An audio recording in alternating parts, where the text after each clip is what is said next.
তো পিছনের এই দোকানটা থেকে এখন কফি খেলাম।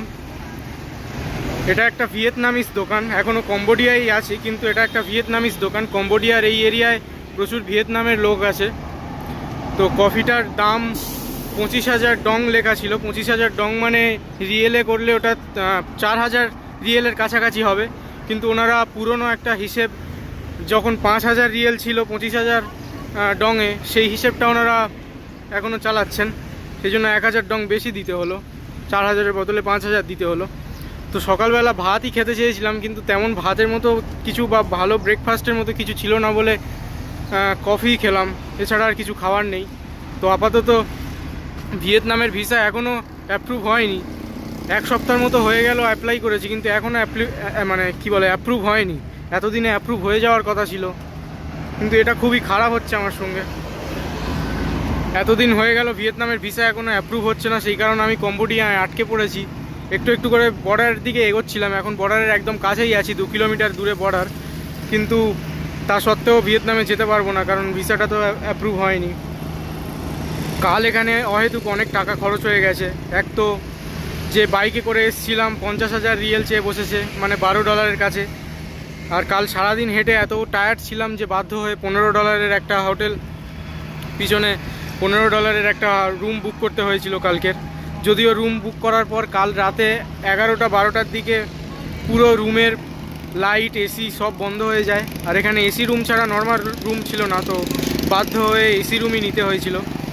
তো রাত 11-12টার দিকে সব কিছু লাইট, মানে পুরো ইলেকট্রিসিটি চলে যায় একদম। গরমে মশার কামড়ে সারা রাত ঘুমও হয়নি, এদিকে $15 চলে গেল।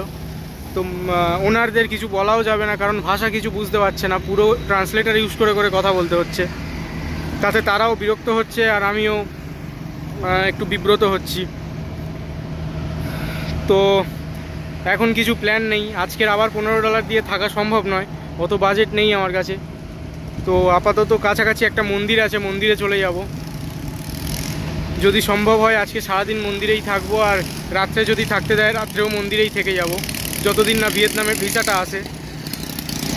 ভিয়েতনামের ভিসাটা এত দেরি হচ্ছে কেন বুঝতে পারছি না। 1 সপ্তাহের মতো হয়ে গেল, এতদিনে তো চলে আসার কথা ছিল। তো মোটামুটি এই হয়ে আছে এখন। তো যে হোটেলটায় ছিলাম সেটা থেকে চেক আউট করে ব্রেকফাস্ট করে এখন একটা কাছাকাছি মন্দিরে চলে এসেছি। এটা 2 কিলোমিটার মতো দূরে ছিল, হেঁটে আসিনি, প্রচুর রোদ কালকে, হেঁটে পায়ে ফোঁসকাও পড়ে গেছে, ওই জন্য একটু হাঁটা অ্যাভয়েড করছি কিছুটা। তো একটা অটোয় করে এলাম, অটো প্রথমে $5 বলছিল, শেষে $2 রাজি হয়েছে। 3 মিনিটের রাস্তার জন্য $5 অতিরিক্ত বেশি। তাও এখানে দরদাম না করলে, মানে বার্গেনিং না করলে এখানে প্রচুর টাকা খরচ হয়ে যায়। তো $2 এখানে এলাম আপাতত 24 ঘন্টার জন্য, এটাই আস্তানা, যদি থাকতে দেয়। থাকতে না দিলে আবার কোথায় যাব সেটা ঠিক নেই। তবে দেখে তো বেশ বড়ই মনে হচ্ছে জায়গাটা, বসে থাকার অনেক জায়গা দেখতে পাচ্ছি, ঠিকঠাকই আছে। দেখা যাক কি হয় শেষ অবধি। আর এখন সময় 12টা 20, দুপুর 12টা 20। তো পিছনে যে হলুদ লাইটিং দেওয়া, এইটা হচ্ছে কি ওই টেম্পেলটা, মন্দিরটা যেখানে গিয়েছি আমি। তো মন্দিরের ভিডিও হয়তো বানাইনি বেশি, এখন গিয়ে একটু দেখিয়ে দেওয়া যাবে।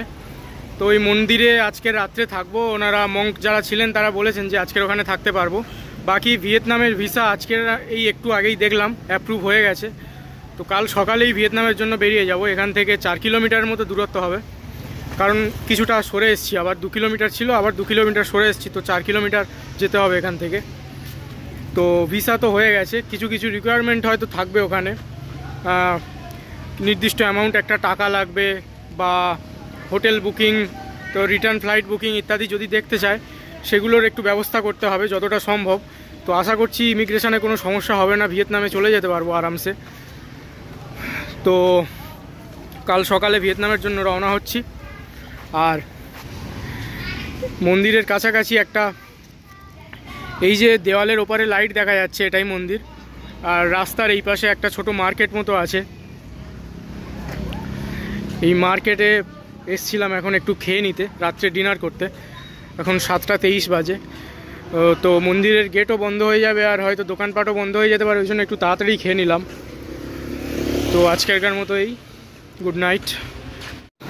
তো গুড মর্নিং, এখন 7:20 বাজে। আজকের সকালে ভিয়েতনামের দিকে রওনা হয়েছি।